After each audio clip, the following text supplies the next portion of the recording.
Hello everyone, I would like to say thank you for watching my video in my presentation. It's great to see you all. My name is Theodora Hutahayan and I am from class 5C. First, I will explain to you about lexical phonology and morphology. The lexical phonology and morphology. Now, we are going to begin the things in the linguistics by looking at phonology.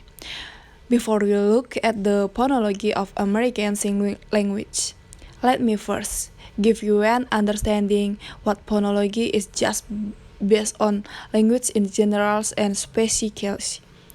Based on English, then welcome to understand what it means in American Sign Language and in other sign language. First of all, you should understand that phoneme is the smallest unit of a language. A phoneme is the smallest sound or in single language movement, hand shape, gesture that on its own doesn't mean anything at all, but it comes about it. The predicate was is not random.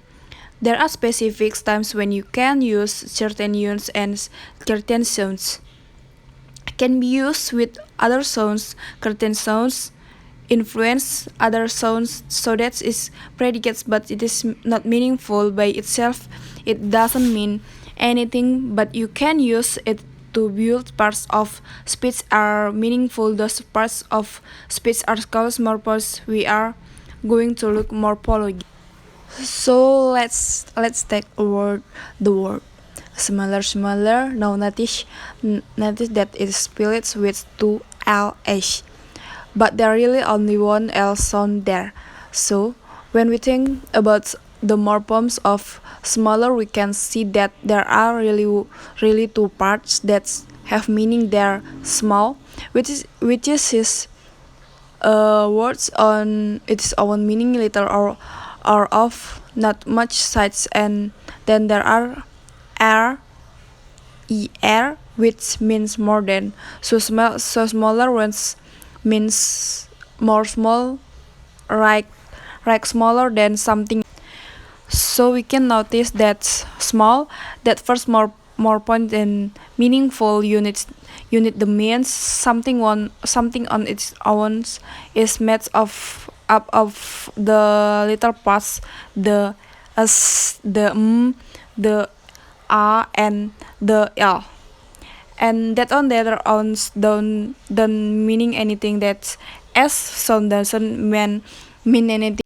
The m sounds doesn't mean anything. They have to be used with the other sounds to mean something in the some way. The some way the r, why the air sound the air, then sound together and a to r together.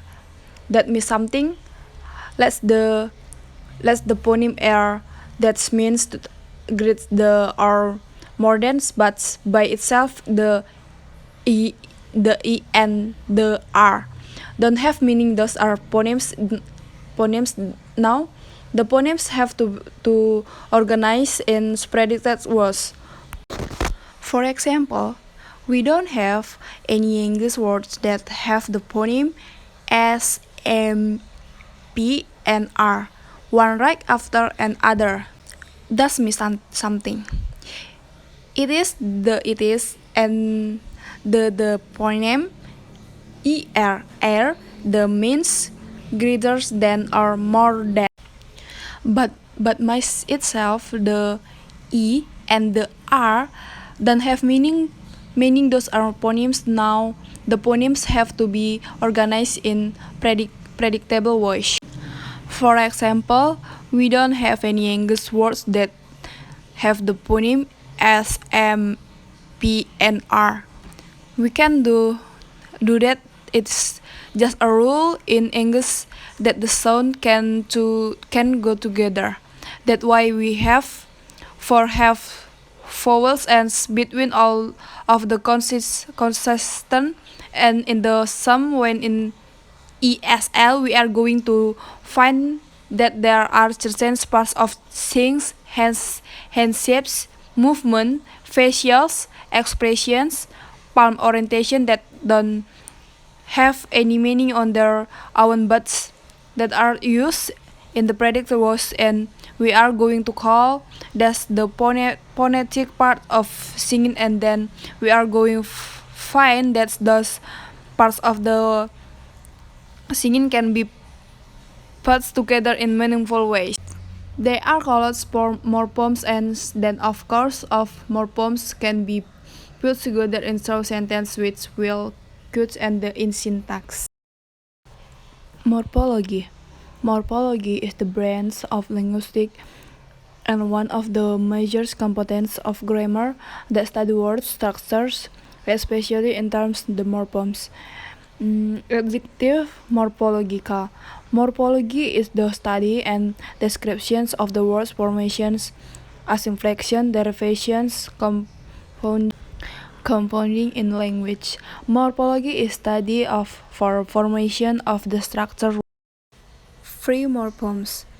Free morphemes have a few basic types, namely verbs, nouns, adjectives, prepositions, and others. Example: a study, verb, main, noun, kinds, adjective, and on preposition. Bound morphemes. Bound morphemes are morphemes that cannot stand alone but must be bound or attached to the morphemes other. Thank you for your attention. I hope this presentation has given you new insights on the topic. Thank you.